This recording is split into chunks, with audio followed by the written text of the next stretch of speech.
Praise the Lord. കർത്താവിൻ്റെ അതിപരിശുദ്ധമായ നാമം ഇന്ന് രാത്രിയിലും വാഴ്ത്തപ്പെടുമാറാകട്ടെ. അനുഗ്രഹീതമായ ഈ കുടുംബ പ്രാർത്ഥനയിൽ നിങ്ങളോട് ഒരുമിച്ച് ഈ രാത്രിയിൽ ഈ ആരാധനാലയത്തിലായിരിക്കാൻ സർവേശ്വരനായ ദൈവം ഒരുക്കി തന്ന സാവകാശത്തെ ഓർത്ത് ദൈവത്തിന് സ്തോത്രം ചെയ്യുന്നു.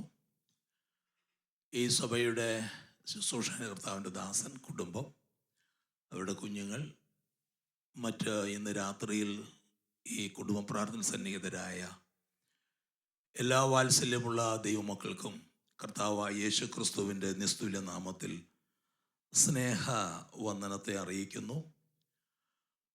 വളരെ സന്തോഷത്തോടെയാണ് ഞാൻ ഇന്ന് രാത്രിയിൽ ഇവിടെ ആയിരിക്കുന്നത്.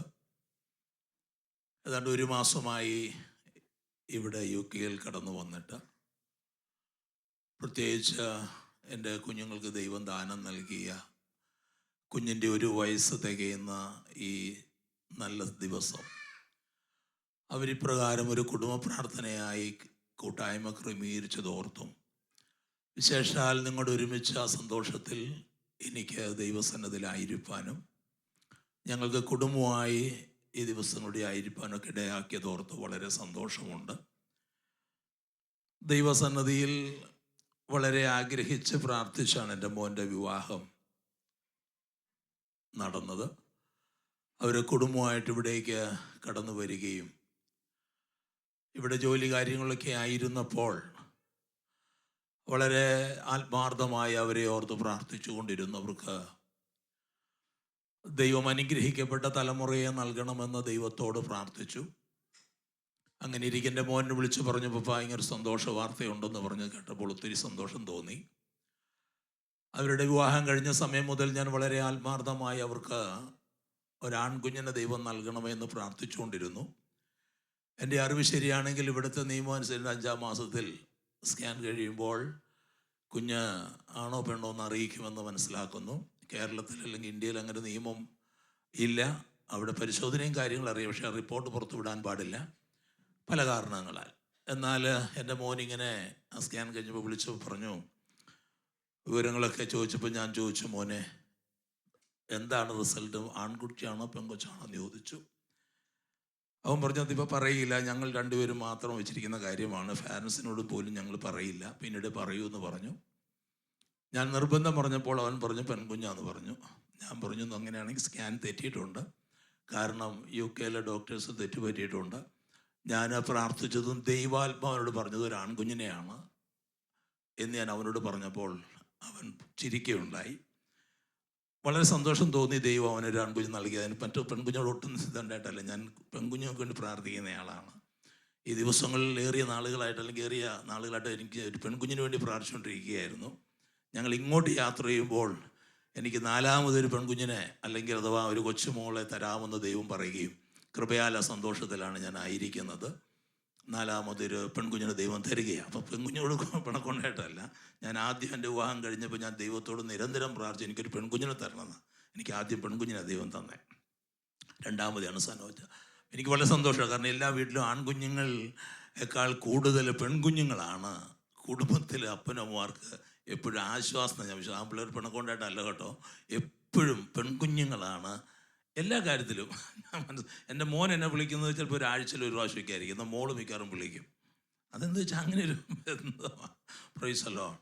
ഞാൻ പറയുന്നത്, ദൈവം കൃപയാൽ അവരുടെ ജീവിതത്തെ ഇത്രത്തോളം സഹായിച്ചു, അനുഗ്രഹിച്ചു. ഞാനങ്ങനെ പ്രാർത്ഥിക്കാൻ കാരണം, എനിക്ക് ഞങ്ങൾ 5 മക്കളാണ് എൻ്റെ ഫാമിലി.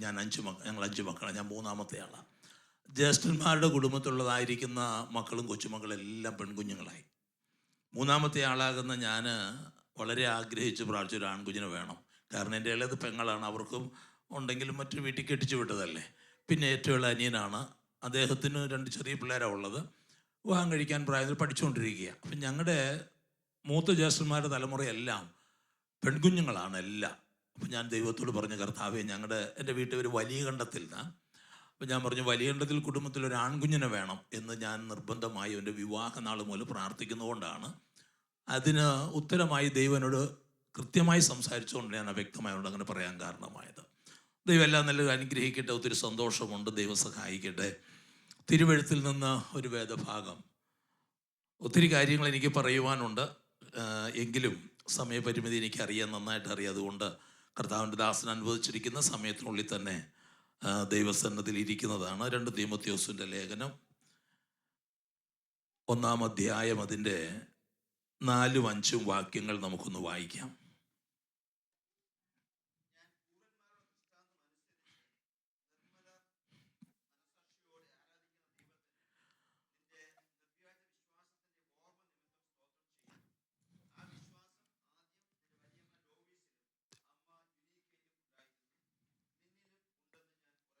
Praise the Lord. നമുക്ക് വളരെ സുപരിചിതമായൊരു വേദഭാഗമാണത്. നിർവ്യാജ വിശ്വാസം എന്ന ഒരു സബ്ജക്റ്റാണ് നമുക്കിവിടെ കാണുവാനായിട്ട് കഴിയുന്നത്.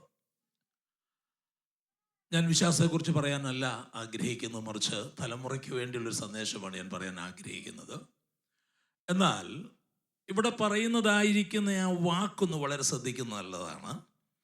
5-ാം വാക്യത്തിൽ പറഞ്ഞ ആ വിശ്വാസം ആദ്യം നിന്റെ വലിയമ്മ ലോവീസിലും അമ്മ യുനീക്കയിലും ഉണ്ടായിരുന്നു, നിന്നിലും ഉണ്ടെന്ന് ഞാൻ വിശ്വസിക്കുന്നു. തലമുറയായി കൈമാറി വരുന്ന ഒരു അനുഗ്രഹീത വിശ്വാസത്തിൻ്റെ ഉടമയായ ഒരു കുടുംബമാണ് ഈ കുടുംബം. ഏതൊരു കുടുംബവും കാത്തു സൂക്ഷിക്കേണ്ട ഏറ്റവും അതിപ്രധാനമായ ഒന്നാണ് വിശ്വാസം എന്ന് പറയുന്നത്. എന്ന് പറഞ്ഞാൽ വളരെ വേഗത്തിൽ നഷ്ടമായിക്കൊണ്ടിരിക്കുന്ന ഒന്നാണ് വിശ്വാസം. വിശ്വാസം എന്ന വാക്കിനെ കുറിച്ച് നമ്മൾ മനസ്സിലാക്കുമ്പോൾ ഞാൻ ഇവിടെ പറഞ്ഞൊരു സംശയമുണ്ട്, അതോ മറ്റൊരു മെസ്സേജിൽ എനിക്ക് ഓർമ്മയില്ല. ഇവിടെ വന്ന ശേഷം ഒരു മെസ്സേജ് പറഞ്ഞു, ഈ ആശ്രയബോധത്തിലേക്ക് ഊന്നിയാണ് വിശ്വാസം നിൽക്കുന്നത്. ആ വിശ്വാസമാണ് യഥാർത്ഥ വിശ്വാസം എന്നുള്ളത് നമ്മൾ മനസ്സിലാക്കണം. ഇപ്പം മക്കൾ ജനിക്കുന്നു, അവരെ നമ്മൾ നല്ല നിലയിൽ ഈ ലോകപരമായി വിദ്യാഭ്യാസം കൊടുത്ത് നല്ല നിലയിൽ വളർത്തി ഉന്നതമായ അവസ്ഥയിൽ എത്തിക്കുവാൻ ഒരുപാട് തത്രപ്പാട് കഴിക്കുമ്പോൾ തന്നെ അവരുടെ ആത്മീക നിലവാരം ഏത് തലത്തിലായിരിക്കുന്നു എന്നുള്ളതിനെക്കുറിച്ച് ബഹുഭൂരിപക്ഷം മാതാപിതാക്കളും അത്രമാത്രം അങ്ങ് ഉത്സാഹിക്കുന്നുണ്ടോ അല്ലെങ്കിൽ ബോധവാന്മാരാണോ എന്ന് ചിലപ്പോഴൊക്കെ ഞാൻ ചിന്തിക്കാറുണ്ട്. ഏതാണ്ട് 34 വർഷമായി ഞാൻ പൂർണ്ണ സമയം സുവിശേഷകർക്ക് ഇറങ്ങിയിട്ട്. ഒത്തിരി അനുഭവങ്ങളുണ്ട്. കേവലം ഒരു കൊച്ചു സഭയുടെ പാസ്റ്ററായി മാത്രം ഇരിക്കുകയല്ല, മറിച്ച് ഇന്ത്യ രാജ്യത്തിൻ്റെ ഏതാണ്ട് ഒരു 10-20ലധികം സ്റ്റേറ്റുകളിൽ ഞാൻ മാസക്കണക്കിന് പോയി ക്യാമ്പ് ചെയ്ത് പ്രവർത്തിച്ചിട്ടുണ്ട്. അനേക പാസ്റ്റേഴ്സുമായിട്ട് ബന്ധമുണ്ട്. ഞാൻ പറഞ്ഞു വരുന്നത്, വിശ്വാസം വളരെ ക്ഷീണിച്ചു പോകുന്ന ഒരു കാലഘട്ടത്തിൽ ഇവിടെ വളരെ വ്യക്തമായി പറയുകയാണ്, ആ വിശ്വാസം നിന്നിലുണ്ട്, നിന്റെ അമ്മയിലുണ്ട്, നിന്റെ വലിയമ്മയിലുണ്ട്. Praise the Lord. ഈ വിശ്വാസം കാത്തു സൂക്ഷിക്കുന്ന ഒരു കൂട്ടം വിശുദ്ധന്മാരെ വേദപുസ്തകത്തിൽ കാണാൻ കഴിയും. അവരും അവരുടെ തലമുറയും വിശ്വാസത്തിന് യാതൊരു പ്രാധാന്യവും കൊടുക്കാതെ, അഥവാ വിശ്വാസത്തിൽ ഊന്നിയുള്ള ആശ്രയബോധത്തിൽ മക്കളെ വളർത്താതെ പോകുന്ന ഒരു സമൂഹത്തെ നമുക്ക് കാണുവാൻ കഴിയും. ഉദാഹരണം മോശ. ദൈവം വിളിച്ചു വേർതിരിച്ച ഒരു അനുഗ്രഹീതമായ ശുശ്രൂഷയ്ക്ക് വേണ്ടി നിയുക്തനായി അയച്ചവനാണ് മോശയെങ്കിലും പ്രമാണത്തിന് പ്രാധാന്യം കൊടുക്കാതെ താൻ ശുശ്രൂഷയ്ക്ക് ഇറങ്ങുന്ന ഒരു കാഴ്ച പുറപ്പാട് പുസ്തകത്തിൽ കാണാൻ കഴിയും. ഞാൻ വാക്യങ്ങൾ എടുക്കുന്നതിൽ സമയം വേഗം പോകുന്നതുകൊണ്ട് നിങ്ങൾക്കറിയാവുന്ന ഭാഗമാണ്. എന്നാൽ നമ്മുടെ വായിക്കുന്ന എങ്ങനെയാണ്, ദൈവത്തിൻ്റെ ദൂതൻ സത്രത്തിൽ വെച്ച് അവനെ കൊല്ലുവാൻ പിടിച്ചു. എന്തിനു വേണ്ടിയാണ് പിടിച്ചത്? ഒരു വലിയ ദൗത്യത്തിന് നിയോഗിച്ചയച്ച് ആത്മാഭിഷേകത്തോടുകൂടെ മിസ്രൈമിൽ ചെന്ന് എൻ്റെ ജനത്തെ വിടുവിക്കാൻ പറഞ്ഞ ദൈവം അയച്ച അതേ മോശയെ അതേ ദൈവം മറ്റൊരു ദൂതനെ അയച്ച് സത്രത്തിൽ വെച്ച് കൊന്നുകളയുവാനായിട്ട് പിടിക്കുന്നു. എന്തിനാണ് പിടിക്കുന്നത്? പ്രമാണപ്രകാരമുള്ളതായിരിക്കുന്ന ഒരു ശുശ്രൂഷയ്ക്ക് അല്ല മോശ ഒരുങ്ങിയെന്ന് മനസ്സിലായി. കാരണം ദൈവം കൊടുത്തിരിക്കുന്ന പ്രമാണമനുസരിച്ച് ആൺസന്തതികളെല്ലാം, അബ്രഹാമ്യ വംശത്തിൽ വരുന്ന സകല ആൺസന്തതികളെല്ലാം പരിച്ഛേദന ഏൽക്കണം. പക്ഷേ ഭാര്യയോടുള്ള ബന്ധത്തിൽ ഒരല്പം വിട്ടുവീഴ്ച ചെയ്തതായിരിക്കുന്ന മോശ അവിടെ വെച്ച് അങ്ങനെ ഒരു ആവശ്യമില്ല എന്ന് കരുതി ശുശ്രൂഷയ്ക്ക് മുന്നോട്ട് പോവുകയാണ്. ആ ഒറ്റ കാരണത്താലാണ് സത്രത്തിൽ വെച്ച് മോശയെ കൊല്ലുവാൻ ദൈവം തീരുമാനിക്കുന്നത്. ആ സത്യം ആർക്ക് മനസ്സിലായി? ഇതെൻ്റെ ഭാര്യയ്ക്ക് മനസ്സിലായി. നമ്മൾ വായിക്കുന്നു, പെട്ടെന്ന് അവളൊരു കൽക്കത്തി എടുത്ത് കുഞ്ഞിനെ പരിച്ഛേദന കഴിച്ചു. യഹോവയുടെ ദൂതൻ അവനെ വിട്ടുമാറി. Praise the Lord. നോക്കുക, അപ്പൊ തലമുറയോടുള്ള ബന്ധത്തിലാണെങ്കിലും വിശ്വാസത്തിന്റെ പാതയിലൂടെ നടത്തിക്കൊണ്ട് വരുന്നില്ല എന്ന് വരികിൽ അത് സാക്ഷാൽ മോശയാണെങ്കിലും ദൈവം എന്ത് ചെയ്തില്ല? അംഗീകരിക്കുന്നില്ല. നമ്മൾ എപ്പോഴും ശ്രദ്ധിക്കേണ്ട കാര്യമാണ്. മറ്റൊരു വ്യക്തിയാണ് ശമൂവേൽ. നമ്മളൊന്ന് പഠിച്ചു നോക്കിയേ. ദൈവം കണ്ട ഏറ്റവും അനുഗ്രഹീതനായ ഒരു പ്രവാചകനാണ്, ഒരു പുരോഹിതനാണ്, ഒരു ന്യായപാലകൻ നടത്തുന്ന രാജസ്ഥാനം നിൽക്കുന്ന ന്യായപാലകനാണ് ശമൂവേൽ. പക്ഷേ ശമൂവേലിൻ്റെ ശുശ്രൂഷ സകല ജനത്തിനും പ്രീതിപരമായി തന്നെ നടത്തിയെങ്കിലും കുഞ്ഞുങ്ങളെക്കുറിച്ച് വലിയ തീരുമാനത്തിൽ എത്താൻ കഴിഞ്ഞില്ല. മക്കൾ ശുശ്രൂഷ മുഖത്തൊക്കെ അപ്പനോടുകൂടി ഉണ്ടായിരുന്നെങ്കിലും അവർക്ക് ലോകത്തിൻ്റെ സ്നേഹവും അല്പസ്വല്പം വളഞ്ഞ വഴിയിലൂടെ പോക്കറ്റ് മണി ഉണ്ടാക്കുക എന്നുള്ള ലക്ഷ്യം ഓർമ്മയുണ്ടായിരുന്നു. ക്ഷമയിൽ 1 ദിവസം പഠിച്ചാൽ മതി, കാണാൻ കഴിയും. വാക്യങ്ങളെല്ലാം എൻ്റെ ഉണ്ട്, പക്ഷെ ഞാൻ എടുക്കുന്നില്ല, എടുത്താൽ സമയം പോകുന്നതുകൊണ്ടാണ്. അപ്പോൾ ശമൂവേലിൻ്റെ മക്കൾ യഹോവയുടെ വഴിയിൽ നടക്കുന്നില്ല എന്നും അവർ കൈക്കൂലി വാങ്ങുന്നുവെന്നും ഇസ്രായേൽ മൂപ്പന്മാർ കേട്ടു. അവരെന്ത് പറയുന്നു? ഞങ്ങൾക്ക് ഒരു രാജാവിനെ വേണം. കാരണം പറയുന്നതാണ്, നീ നന്നായി ന്യായപാലനം ചെയ്തു, സത്യമാണ്, പക്ഷെ നിന്റെ മക്കൾ നിന്നെ പോലെയല്ല നടക്കുന്നത്. നിന്റെ മക്കൾ നേരായ വഴിയല്ല. അവരെങ്ങനെയും 10 രൂപ ഉണ്ടാക്കി സുഖമായിട്ട് ജീവിക്കണം എന്നുള്ള ചിന്തയിൽ നിന്റെ വഴിയിലല്ല അവർ നടക്കുന്നേ. അതുകൊണ്ട് ഞങ്ങൾക്ക് എന്ത് പറ്റുകയില്ല, നിന്റെ മക്കളെ ന്യായപാലനത്തിന് കീഴിൽ പോകാൻ താല്പര്യമില്ല.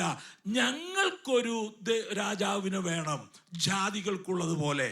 വളരെ വിഷമം തോന്നി ശമൂവേലിന്. കാരണം അപ്പോഴേ ശമൂവേൽ ശരിയാണല്ലോ, രാജ്യത്തിൻ്റെ മുഴുവൻ സ്ഥലങ്ങളിൽ സഞ്ചരിച്ച് പുരോഹിത ശുശ്രൂഷ ചെയ്യുന്നതോടൊപ്പം തന്നെ ന്യായപാലനം ചെയ്ത എനിക്ക്, കൃത്യമായി വെളിപ്പാടുകളും ദൂതും പറയുന്ന എനിക്ക് എൻ്റെ കുഞ്ഞുങ്ങളെ നേർവഴി നടത്താൻ കഴിഞ്ഞില്ലല്ലോ. ദുഃഖിക്കാൻ തുടങ്ങി. അപ്പം ദൈവം തന്നോട് നേരിട്ട് പറഞ്ഞു, നീ വിഷമിക്കേണ്ട. അവര് നിന്നോടത് പറഞ്ഞെങ്കിലും നിന്നെ അല്ല തള്ളിയത്, ഞാൻ അവർക്ക് രാജാവായിരിക്കുന്ന ഇഷ്ടമല്ലാത്തത് കൊണ്ട് എന്നെയാ തള്ളിയത്. അതുകൊണ്ട് ശമൂവേൽ നീ വിഷമിക്കണ്ട എന്ന് ശമൂവേലിനെ ആശ്വസിപ്പിത് കാണാൻ കഴിയും. മറ്റൊരു കഥാപാത്രമാണ് നമുക്ക് ഏലി പുരോഹിതനെ കാണാൻ കഴിയുന്നത്. ഏലി പുരോഹിതൻ വളരെ അനുഗ്രഹിക്കപ്പെട്ട ശുശ്രൂഷകനാണ്.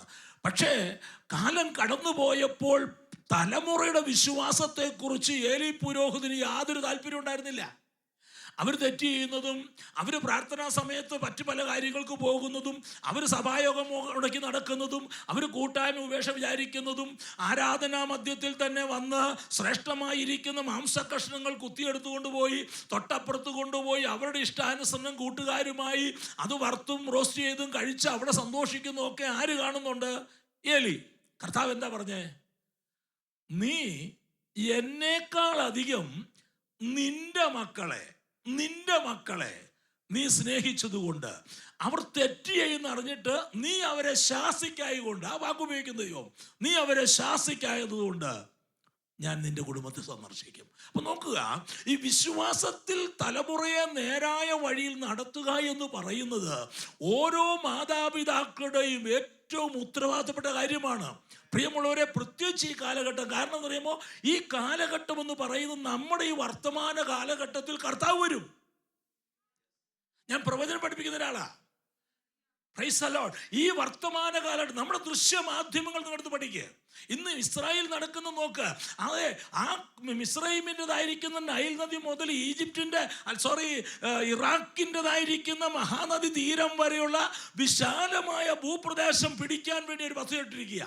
അമേരിക്കൻ അംബാസഡർ കഴിഞ്ഞ ദിവസം എന്താ പറഞ്ഞേ? കഴിഞ്ഞ 2 ദിവസം എന്താ പറഞ്ഞേ? ലോകപ്രശസ്തനായ ഒരു പത്ര റിപ്പോർട്ടറോട് പറഞ്ഞ കാര്യം എന്താ പറഞ്ഞേ? അത് ന്യായമാണ്, കാരണം അവരുടെ തിരുവെഴുത്ത് അങ്ങനെ പറയുന്നു. Praise the Lord. അപ്പൊ നോക്കുക, ലോകത്തിന്റെ നെറുകയിൽ കുമിഞ്ഞുകൂടുന്ന 3-ാം ലോക മഹായുദ്ധത്തിന്റെ ഒരുക്കങ്ങളൊന്നും യാദൃച്ഛികമല്ല. ഒരുപക്ഷെ നമുക്കങ്ങനെ തോന്നിയാലും ഇതെല്ലാം കർത്താവിന്റെ വരവിന്റെ ലക്ഷണങ്ങളാണ്. 1-ാം ലോക മഹായുദ്ധം 1914 മുതൽ 18 വരെ നമ്മൾ നോക്കൂ. 2-ാം ലോകമഹായുദ്ധം 44 വരെ നോക്കൂ. 1-ാം ലോകമഹായുദ്ധം ഇസ്രായേലിന്റെ കൂടിച്ചേരവിന് കാരണമായെങ്കിൽ 2-ാം ലോകമഹായുദ്ധം അവരുടെ രാഷ്ട്രപദവിക്ക് കാരണമായെങ്കിൽ 3-ാം ലോകമഹായുദ്ധം ഇസ്രായേൽ സകല ജാതിക്കും ഭാരമുള്ളൊരു കല്ലാകാൻ പോവുകയാണ്. നോക്കൂ, അങ്ങനെ എല്ലാ പ്രവചനങ്ങളും ഒത്തിണങ്ങി പൂർത്തീകരിക്കുന്ന ഒരു കാലഘട്ടത്തിൽ ഞാനും നിങ്ങൾ നിൽക്കുമ്പോൾ ഞാനും നിങ്ങളും വളരെ അത്യാവശ്യം അറിഞ്ഞിരിക്കേണ്ടത്, ഇന്ന് രാത്രി കാഹളം ധ്വനിച്ചാൽ എത്ര വിശുദ്ധന്മാരുടെ എടുക്കപ്പെടും? നമ്മുടെ തലമുറ എത്ര പേര് ദൈവസന്നിധിയിൽ ഉണ്ടാകും? Praise the Lord. നമ്മൾ എപ്പോഴും കണ്ണുനീരിൽ കുതിർന്ന രാത്രികൾ ചെലവഴിക്കണം. കാരണം ആത്മീക ജീവിതത്തിൽ അവർക്ക് വേണ്ടി ഒന്ന് നേടിയെന്നുള്ളതല്ല വലുത്, അവരുടെ നിത്യത അക്കരെ എത്തുമെന്ന് ഉറപ്പ് വരുത്തി എന്നുള്ളതാണ് വലുത്. എന്നെ വളരെ വേദനിപ്പിക്കുന്ന ഒരു വിഷയമുണ്ട്. യെശയ്യാ പ്രവചനം 66-ാം അധ്യായത്തിൻ്റെ ഒടുവിൽ വായിക്കുമ്പോൾ കാണാനായിട്ട് കഴിയും, ലൂക്കോസിൽ കാണാൻ കഴിയും. ആ വാക്ക് അവിടെ കാണാൻ കഴിയും. അന്നാളിൽ അവർ പുറപ്പെട്ടു പോയി താങ്കളെ നിഷേധിച്ച് കളഞ്ഞ ജനത്തിൻ്റെ ന്യായവിധി പോയി നോക്കും. അവിടെ പുഴു ചാകുന്നില്ല, തീ കെടുന്നില്ല, അവർ രാപകൽ ദണ്ഡനം അനുഭവിക്കുന്നവർ കാണേണ്ടി വരും എന്ന് പറഞ്ഞാൽ ഞാൻ സ്വർഗത്തിൽ പോകുകയും എൻ്റെ ഈ മോൻ സ്വർഗത്തിൽ ചെല്ലാതിരിക്കുകയും ചെയ്താൽ, നിത്യതയിൽ ചെന്നിട്ട് എനിക്കൊന്ന് കാണണമെന്ന് തോന്നിയാൽ, ആ ദൈവിക പറുദീസയിൽ നിന്നുകൊണ്ട് ഞാൻ നോക്കിയാൽ ജ്ഞാനദൃഷ്ടി കൊണ്ട് തന്നെ കാണാൻ കഴിയുന്ന, അക്ഷരാർത്ഥത്തിൽ കാണാൻ കഴിയും ഇവർ തീയിൽ വെന്തുരുകുന്നത്. അതുകൊണ്ട് ഞാൻ എൻ്റെ കുഞ്ഞുങ്ങൾക്ക് വേണ്ടി എപ്പോഴും പ്രാർത്ഥിക്കും, കർത്താവേ, ലോകപരമായ ഒരു സ്റ്റെപ്പ് വെച്ചില്ലെങ്കിലും ദൈവകൃപ വിട്ടവർ സഞ്ചരിക്കരുത്. നിങ്ങൾ 66-ാം അധ്യായം ശ്രദ്ധിച്ച് വായിച്ചു പഠിക്കണം. ഇത് തന്നെയാണ് ധനവാന്റെ ലാസന്റെ കാര്യം പറയുന്നത്. അപ്പം നമ്മൾ നമ്മൾ മനസ്സിലാക്കേണ്ട ഒരു യാഥാർത്ഥ്യം, നമ്മുടെ തലമുറയായി വിശ്വാസത്തെ മുറുകെ പിടിക്കുന്നവരായിരിക്കണം. പ്രിയമുള്ളവരെ, നമ്മുടെ കുടുംബത്തിൽ നിന്ന് ഒരെണ്ണം നഷ്ടമായാൽ, നമ്മുടെ കുടുംബത്തിൽ നിന്ന് ഒരെണ്ണം ദൈവകൃപയിൽ നിന്ന് അകന്നു പോയാൽ, അവർ നിത്യതയിൽ എത്തിച്ചേർന്നില്ലെങ്കിൽ നമ്മുടെ പ്രയത്നം മുഴുവനും, ഞാൻ എപ്പോഴും ഈ പരസ്യത്തിൽ പ്രസംഗിക്കുന്ന ഒരാളാണ്. ഇന്ന് ജീവിതത്തിൽ ആദ്യം 34 വർഷത്തിനിടയിൽ ഒന്നും കർത്താവിന് വേണ്ടി ചെയ്യാതെ പോയൊരു മാസം ഈ മാസം ഒന്നും ചെയ്തില്ല. ശരാശരി ഈ ഒരു 18 വർഷമായിട്ട്, 35 വർഷമായിട്ടും പരസ്യം നടത്തുന്ന ആളാണ്. എന്നാൽ 18-20 വർഷമായിട്ട് ഒരു 250 തെരുവ് പ്രസംഗമെങ്കിലും ഞാനും എൻ്റെ ടീമും നടത്തും. അവിടെയെല്ലാം ഞാൻ പറയുന്നൊരു കാര്യമുണ്ട്. ഞാൻ വളരെ ആയിരക്കണക്കിന് തെരുവിൽ പ്രസംഗിക്കുന്ന ഒരു കാര്യമുണ്ട്. നരകമെന്ന് പറയുന്ന ഒരു 100 വർഷത്തെ ശിക്ഷയായിരുന്നെങ്കിൽ സഹിക്കാമായിരുന്നു. 100 വർഷം കഴിഞ്ഞ് രക്ഷപ്പെടാമല്ലോ. പോട്ടെ, 1000 വർഷം കഴിഞ്ഞ് നരകത്തിൽ നിന്നൊരു മോക്ഷം ഉണ്ടായിരുന്നെങ്കിൽ സഹിക്കാം. 1000 വർഷം കഴിഞ്ഞൊരു മാറ്റം വരുമല്ലോ. ഒരു 10,000 വർഷം വേണ്ട, 1,00,000 വർഷത്തെ ശിക്ഷാവധി ഉണ്ടെന്ന് കരുതുക. 1,00,000 വർഷം നരകത്തിലെ യാതന അനുഭവിച്ചിട്ട് ഒരു മോക്ഷം വിശ്വസിക്കാമായിരുന്നു. 1,00,00,000 വർഷം നരകത്തിൽ യാതന അനുഭവിച്ചിട്ട് അവിടുന്ന് ഒരു രക്ഷാമാർഗം ദൈവത്തിന്റെ പദ്ധതിയിൽ ഉണ്ടായിരുന്നെങ്കിൽ 1,00,00,000 വർഷം യാതന അനുഭവിച്ചതിന് ശേഷം ഒരു പ്രത്യാശയ്ക്ക് വക കാണാമായിരുന്നു. എന്നാൽ കോടാനുകോടി വർഷം നരകയാതന എന്ന് പറയുന്നത് സ്വർഗീയ പറുദീസയിൽ നിത്യയുഗം വിശുദ്ധന്മാർ ദൈവത്തോട് വാഴുന്നത് പോലെ ദൈവസന്നിധിയിൽ നിന്ന് കൈവിടപ്പെട്ടു പോകുന്നവരെല്ലാം നിത്യയുഗം സാത്താനും അവന്റെ അനുയായികൾക്കും വേണ്ടി ഒരിക്കൽ നിത്യയാതനാ സ്ഥലത്ത് അനുഭവിക്കേണ്ട വേദന വിശുദ്ധ ബൈബിളിൽ വളരെ ആധികാരികമായി പറയുന്നതാണ്. അതുകൊണ്ട് ഭയങ്കര ഭയത്തോടുകൂടെ ഈ വിശ്വാസത്തെ മുറുകെ പിടിച്ചു വേണം നമ്മൾ മുന്നോട്ട് പോകാൻ. ദൈവത്തിന് സ്തോത്രം. സമയം കടന്നു പോകുന്നല്ലോ. ഏലി പുരോഹിതന്റെ മക്കൾക്ക് ദൈവഭയമില്ലാതെ പോയപ്പോൾ അബ്രഹാമിനെ നമ്മൾ നോക്കിക്കേ. അബ്രഹാം ഉൽപ്പത്തി 21 നമ്മൾ വായിക്കേണ്ട, അവിടെ ഞാൻ പറഞ്ഞു വിടാം. അവിടെ നമ്മൾ കാണുന്നൊരു വാക്യം ഇങ്ങനെയാണ്: അബ്രഹാം തൻ്റെ പുത്രനെ ലാളിക്കുന്നു. കുഞ്ഞിനെ സ്നേഹിച്ച് ലാളിച്ചൊക്കെ വളർത്തുക.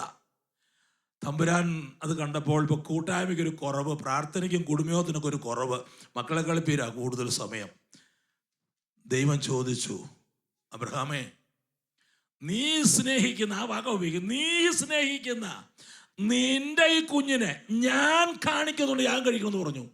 സത്യത്തിൽ ഞാൻ പറയാം, അബ്രഹാം വിറച്ചുപോയി. ഒരക്ഷരം സാറായിടുമിണ്ടാതെ അതിരാവിലെ എഴുന്നേറ്റ് യാഗസ്ഥലം തേടി കുഞ്ഞിനെ കൊണ്ട് പോകുകയാണ്. കാരണം എന്നറിയാമോ? കുഞ്ഞെന്ന് പറഞ്ഞാൽ ഇപ്പം എൻ്റെ കൊച്ചുമോനെ പോലെ എളിയ വെച്ചുകൊണ്ട് പോകുന്നതല്ല, പുരുഷപ്രാപ്തിയായ നല്ലൊരു യൗവനക്കാരനാണ് ഇസ്ഹാക്ക്. കൊച്ചുകുട്ടിയല്ല.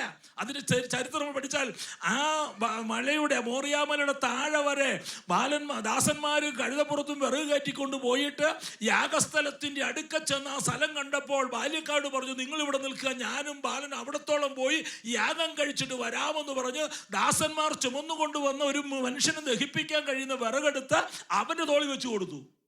ആരുടെ തോളിൽ?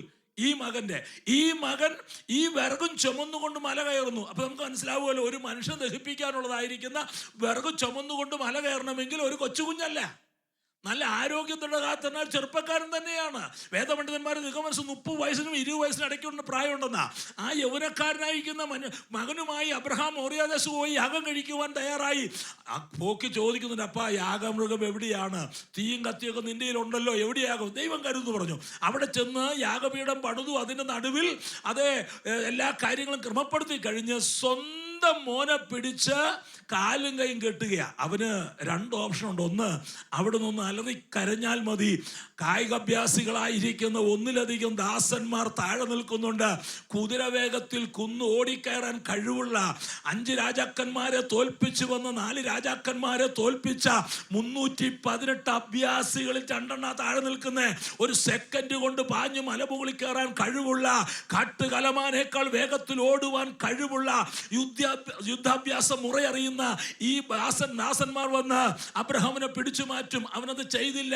കാരണം എൻ്റെ അപ്പനും ദൈവമുള്ള ബന്ധം അതാണെന്നും ആ ബന്ധത്തിന് വിള്ളൽ വരുത്താൻ ഞാനൊരു ചെറു കാര്യം പോലും ചെയ്യുകയില്ലെന്നും ദൃഢനിശ്ചയമുള്ളവനായിരുന്ന അബ്രഹാമിന്റെ മകൻ അവന്റെ കൈകാലുകൾ കെട്ടി യാഗപീഠത്തിലേക്ക് കയറ്റി കടത്തിയിട്ട് ആ കഴുത്തിൽ കത്തി വെക്കുമ്പോൾ വേണമെങ്കിൽ ഒരു കുതറി മാറി ഓടിപ്പോകാം. കാരണം വൃദ്ധനായിരിക്കുന്ന ഏകദണ്ട് 130 വയസ്സുള്ള ഈ അപ്പനെ വേണം തള്ളി മാറ്റി രക്ഷപ്പെടാൻ. പക്ഷേ അപ്പനെ അനുസരിക്കുന്ന മകനുണ്ടല്ലോ, അവിടുന്ന് കുതറി ഓടിയില്ല, അലറി കരഞ്ഞില്ല. അപ്പനും ദൈവവുമായുള്ള ഉടമ്പടി എന്താണോ അതിന്റെ നിവൃത്തീകരണത്തിനു വേണ്ടി ഒരാട്ടിൻകുട്ടി കിടന്നു കൊടുക്കുന്ന പോലെ യാഗപീഠത്തിന്മേൽ തല വെച്ചു കൊടുത്ത അനുഗ്രഹീതനായൊരു മകനെയാണ് അബ്രഹാമിന് ദൈവം നൽകിയത്. Praise the Lord. എത്ര ശ്രേഷ്ഠമെന്നറിയോ. ഒത്തിരി ആളുകളുടെ കഥ പറയാനുണ്ട്, എന്നാൽ സമയം കടന്നു പോകുന്ന ഒരു ഭാഗം നമുക്ക് വായിക്കേണ്ടതുണ്ട്. അതൊന്ന് വായിച്ചിട്ട് ഞാൻ അവസാനിപ്പിക്കാം. ആവർത്തന പുസ്തകം 6-ാം അധ്യായം അതിൻ്റെ 6-7 വാക്യങ്ങൾ. ആവർത്തനം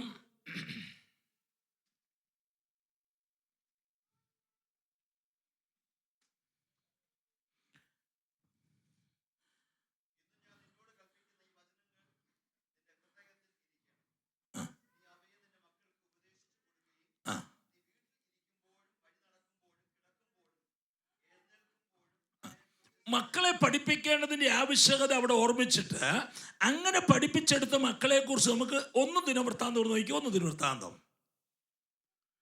25-ാം അധ്യായം 5-6 കൊണ്ടൊന്ന് വായിച്ച് ഞാൻ അവസാനിപ്പിക്കാം. അവിടെ ദൈവത്തിൻ്റെ വചനം മക്കളെ എങ്ങനെ പഠിപ്പിക്കണം, ഒരുപാട് കാര്യങ്ങൾ പറയാനുണ്ടെന്ന് ഞാൻ സമയപരിമിതി കൊണ്ടാണ്. നമ്മൾ 1 ദിനവൃത്താന്തം 25-ലേക്ക് വരാം. 5-6.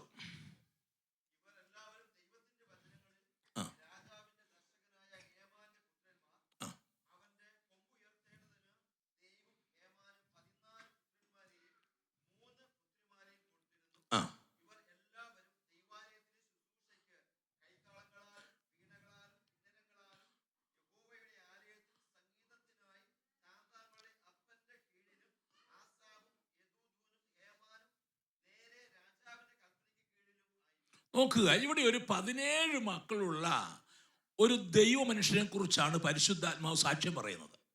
14 ആൺമക്കളും 3 പെൺമക്കളും ഉണ്ട്. ഇവരെല്ലാം വളരെ അനുഗ്രഹീതമായ നിലയിൽ, അതിലേറ്റവും കരുത്തരായ 3 പേര് രാജാവിൻ്റെ കീഴിൽ ശുശ്രൂഷ ചെയ്യുകയാണ് ദൈവകാര്യങ്ങളിൽ. ബാക്കിയുള്ള മക്കളും അപ്പനും അമ്മയും എല്ലാം കൂടെ ചേർന്ന് ദൈവത്തിൻ്റെ ആലയത്തിൽ ശുശ്രൂഷക്കാരായി നിൽക്കുകയാണ്. ഹേബനെ കുറിച്ചൊക്കെ പഠിക്കുമ്പോൾ ഒരുപാട് പഠിക്കാനുള്ളതാ. എത്ര മനോഹരമായിട്ടാണ് ഇവർ ദൈവ ശുശ്രൂഷ എന്നറിയാമോ? ദൈവത്തിനു വേണ്ടി ആ കുടുംബം പരിപൂർണമായി ചേർന്ന് നിന്ന് ദൈവത്തെ ആരാധിക്കുന്ന ഒരു അനുഭവത്തെയാണ് ദൈവാത്മാവിടെ രേഖപ്പെടുത്തിയിരിക്കുന്നത്. സ്തോത്രം. ഒരു വളരെ ശ്രേഷ്ഠകരമായൊരു കാര്യമാണ്. ഒരു അപ്പനെ സംബന്ധിച്ചിടത്തോളം, ഒരു അമ്മയെ സംബന്ധിച്ചിടത്തോളം, അതാരാകട്ടെ, അവരുടെ കുഞ്ഞുങ്ങൾ ദൈവകാര്യങ്ങളിൽ ദേവാലയത്തിൽ ഉത്സാഹമുള്ളവരായി വ്യാപൃതരായി നിൽക്കുന്നു. അവർ ദൈവകാര്യങ്ങളിൽ മുൻപന്തി നിൽക്കുന്നു. അവർ സംഗീതത്തിന് മുൻപിൽ നിൽക്കുന്നു, ആരാധനയ്ക്ക് മുൻപിൽ നിൽക്കുന്നു, ദൈവകാര്യങ്ങളിൽ ഏത് കാര്യത്തിനും മുൻപിൽ നിൽക്കുന്നു പറയുന്നത് അതിശ്രേഷ്ഠമായൊരു കാര്യമാണ്. എനിക്ക് വളരെ ആശ്ചര്യം തോന്നിയതേ, ഈ 17 മക്കളും ഈ അപ്പനോട് ചേർന്ന് ശുശ്രൂഷയ്ക്ക് ചുമൽ കൊടുത്തെന്ന് പറഞ്ഞാൽ, നമ്മളൊക്കെയാണ് എപ്പോൾ സഭ തുടങ്ങിയെന്ന് പറഞ്ഞാൽ മതി. 17 രണ്ടും 19 കിട്ടിയില്ലേ? 19 പേരുടെ IPC കണക്കനുസരിച്ച് 10 പേര് സ്നാനപ്പെട്ടുണ്ട് മതി. ഇപ്പോൾ മാറ്റി, എന്നാലും 10 പേര് സ്നാനപ്പെട്ടുണ്ടെങ്കിൽ IPC ചർച്ച് രജിസ്റ്റർ ചെയ്യാം. ഇപ്പം 20 പേരാക്കി. എവിടുന്ന് ഒരെണ്ണത്തിനെ കൊണ്ടുവന്നാലും സഭ രജിസ്റ്റർ ചെയ്യാം. അപ്പനും അമ്മയും 17 മക്കളുമാ. എല്ലാം ആത്മീക നിലവാരത്തിൽ ഉന്നതി നിൽക്കുന്ന കുഞ്ഞുങ്ങൾ. ഒരെണ്ണം പോലും ക്രിക്കറ്റ് കളിക്കാൻ പോയില്ല. ഭയങ്കര ആശ്ചര്യം തോന്നി. ഒരെണ്ണം പോലും ആരാധനാ സമയത്ത് ആരാധന മുടക്കി എങ്ങും പോയില്ലെന്ന്. കർത്താദാസനെ സോറി, ഒന്നും കൂടെ ഒന്ന് വായിച്ച വാക്യം തെറ്റിട്ടല്ല ഞാനൊന്ന് ശ്രദ്ധിക്കണേ. ആ വാക്ക് നിങ്ങൾ കുറച്ചും കൂടെ സ്ഥായി. എനിക്ക് ആ വചനത്തിൽ ഒത്തിരി കാര്യം പറയാനുണ്ടെങ്കിലും സമയപരിമിതി ഞാൻ അവസാനിപ്പിക്കാം. ഇവരെല്ലാവരും ദൈവത്തിന്റെ വചനങ്ങളിൽ, ആ വാക്ക് ശ്രദ്ധിക്കണേ, എങ്ങനെയെങ്കിലും വളർന്ന കുഞ്ഞുങ്ങളല്ല, ദൈവത്തിന്റെ വചനാനുസൃതം ഈ അപ്പൻ ജീവിക്കുന്നു. ആ അപ്പൻ ആ 17 കുഞ്ഞുങ്ങളെയും ദൈവവചനത്തിന്റെ വ്യവസ്ഥയിൽ വളർത്തുന്നു. എത്ര ശ്രേഷ്ഠമായൊരു കാര്യമാണ്, എത്ര ഉന്നതമായൊരു കാര്യമാണ്. നമ്മുടെ കുഞ്ഞുങ്ങൾ, ഈ യോഹന്നാൻ അപ്പോസ്തലൻ പറയുന്ന ആ ഒരു കാര്യമുണ്ടല്ലോ, എൻ്റെ മക്കൾ സത്യത്തിൽ നടക്കുന്നു എന്ന് കേൾക്കുന്നതിനേക്കാൾ അധിക സന്തോഷം വേറെ എനിക്കില്ലെന്നാ. ഏതൊരു മാതാപിതാക്കളും ആഗ്രഹിക്കേണ്ടതാണ്. കാരണം ഇത് അഴിഞ്ഞു പോകുന്ന ലോകമാണ്, ഇത് നശിച്ചു പോകുന്ന ലോകമാണ്, ഇത് നിലനിൽക്കുന്നതല്ല, ഇത് താൽക്കാലികമാണ്. നമ്മുടെ കുഞ്ഞുങ്ങളെ ദൈവഭയത്തിൽ എന്നോട് കൂടെ വർക്ക് ചെയ്ത ഒരു ദൈവാസനുണ്ട്, തൊടുപുഴയാ. സ്ഥലം പറഞ്ഞ് ക്ഷമിക്കുക, സഭയെ പറയുന്നില്ല, സ്ഥലം പറഞ്ഞതുകൊണ്ട്. 4 ആമ്പിള്ളേരാ, 4 ആമ്പിള്ളേര്, 1 ഇരട്ടയാ. അതിൽ 19 വയസ്സും 18 വയസ്സുള്ള 2 അടുത്തടുത്ത പ്രസവങ്ങളായിരുന്നു. അപ്പന് ഇച്ചിരി ഷുഗർ കൂടി. അപ്പനും അമ്മയും കൂടെ അപ്പനെ ഹോസ്പിറ്റലിൽ കാണിക്കാൻ പോയി. സഭയിലെ പാസ്റ്ററാ, എൻ്റെ കൂടെ കുറച്ച് കാലം വർക്ക് ചെയ്താ. ഹോസ്പിറ്റലിൽ പോയി, വീട്ടിൽ TV ഇട്ടിരുന്നു. നിങ്ങൾ വായിച്ചു കാണും, പത്രത്തിലും TV-ലൊക്കെ വന്ന വാർത്തയാ. ആ TV-യിൽ മൂത്തവൻ ഇഷ്ടമുള്ളൊരു പ്രോഗ്രാം കാണാൻ വേണ്ടി അവൻ ശഠിച്ചു, എനിക്കിത് കാണണം. പക്ഷെ അനിയൻ പറഞ്ഞു, അങ്ങനെയല്ലടാ, ഇത് ഇടറാന്ന് പറഞ്ഞു. 2 ഇവിടെ വാക്ക് തർക്കമായി. മൂത്തവൻ റിമോട്ട് എടുത്ത് വയറിനടി വെച്ച് അവൻ ആ സോഫയിൽ കമന്ന് കിടന്നിട്ട് അവൻ ഇട്ടത് കണ്ടുകൊണ്ടിരുന്നു. കേൾക്കണോ, 18 വയസ്സുള്ളവൻ, 19 വയസ്സായ ചേട്ടൻ, അവനിഷ്ടമുള്ള ചാനലിട്ട് റിമോട്ട് കൊടുക്കാതെ കടന്നു. 18 വയസ്സുള്ളവൻ ചെന്ന് അടുക്കളയിൽ ചെന്ന് അരകല്ലിൻ്റെ ആ പിള്ളക്കല്ലെന്ന് പറഞ്ഞാൽ നമ്മൾ കൈ പിടിച്ച് അരയ്ക്കുന്ന ചെറിയ കല്ലെടുത്തുകൊണ്ട് വന്ന് TV കണ്ടുകൊണ്ടിരുന്ന അവൻ്റെ തലയിൽ അവൻ ചാകുന്നത് വരെ ഇടിച്ചു. ശുശ്രൂഷകന്റെ പരാജയം എത്ര വലുതാന്ന് നോക്കിയേ. ആ ദൈവദാസൻ നല്ലൊരു മനുഷ്യനാണ്. പക്ഷെ കുഞ്ഞുങ്ങളെ ശിക്ഷിക്കുന്ന കാര്യത്തിൽ അല്പം പുറകോട്ട് പോയി. ഇവിടെ UK പിള്ളേർ അടിക്കാൻ പാടില്ല അല്ലേ പക്ഷേ? അങ്ങനെ ഒരു കുഴപ്പമുണ്ട്. നമ്മുടെ നാട്ടിൽ അടിക്കണം എന്നുള്ള നിയമം ഇല്ലേ, നാട്ടുകാരടിക്കും. നമ്മുടെ അങ്ങനെയാണ്. അവിടെ നാട്ടുകാർ, നമ്മുടെ കാരണവന്മാർ മക്കളെ തല്ലി വളർത്തിയില്ലെങ്കിൽ അങ്ങാടി വെച്ച് നല്ല കൊടുക്കും. നിൻ്റെ അപ്പം നിന്നെ തല്ലിയില്ല ഞാൻ എന്ന് പറഞ്ഞാൽ എന്തെങ്കിലും കുരുത്തക്കൂടെ അങ്ങാടി കാണിക്കാൻ അടി കൊടുത്ത് പോടാ വീട്ടിൽ എന്ന് പറയും. അതുകൊണ്ട് തല്ലു ഒഴിക്കേണ്ടി വരും. നോക്കുക, ശിക്ഷണത്തിൽ വളർത്തായ പോയതിൻ്റെ ഒരു വലിയ ദുരന്തം ഇന്നും അവർ അനുഭവിക്കുക. മനോദുഃഖത്താൽ ആ മനുഷ്യൻ 1 വർഷം കഴിഞ്ഞപ്പോൾ മരിച്ചു. അപ്പം മരിച്ചു. ഒരു മോൻ കൊല്ലപ്പെട്ടു, ഒരു മോൻ ജയിലിലേക്ക് പോകാൻ ഇടയായി. ആ ദൈവദാസിയുടെ വേദന എത്ര ഭയങ്കരമായിരിക്കും. ഞാൻ പറയുന്നത്, കുഞ്ഞുങ്ങൾ 17 ഉണ്ടായിട്ടും ആ ദൈവദാസൻ ദൈവവചനത്തിന്റെ അടിസ്ഥാനത്തിൽ അവരെ വളർത്തി. തുടർന്ന് വായിച്ച ദൈവദാസനെ,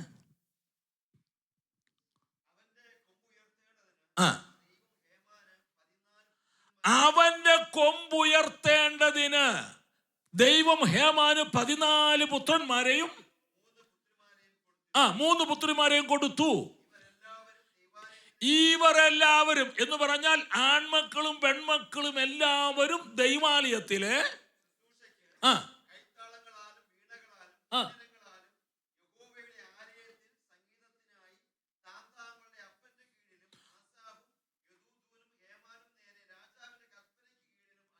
വിവരിക്കുന്നില്ല, വായിച്ചെടുത്ത് നമുക്ക് മനസ്സിലായല്ലോ.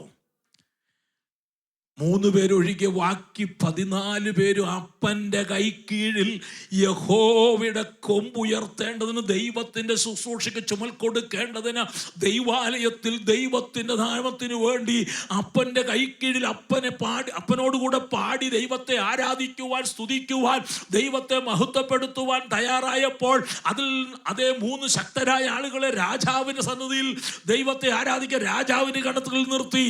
എന്തുകൊണ്ടെന്നാൽ സർവശക്തനായ ദൈവമായ ദൈവത്തെ ഏത് വിധത്തിലും ഉയർത്തുക എന്നുള്ള വലിയ ആഗ്രഹത്തോടുകൂടെ ദൈവവചനപ്രകാരം വളർന്ന ഒരപ്പൻ, ആ ദൈവവചനത്തിന് വില കൊടുത്ത അപ്പൻ അവൻ്റെ 17 മക്കളെയും ദൈവവചനത്തിൻ്റെ നിലയിൽ തന്നെ വളർത്തിയെടുത്തു.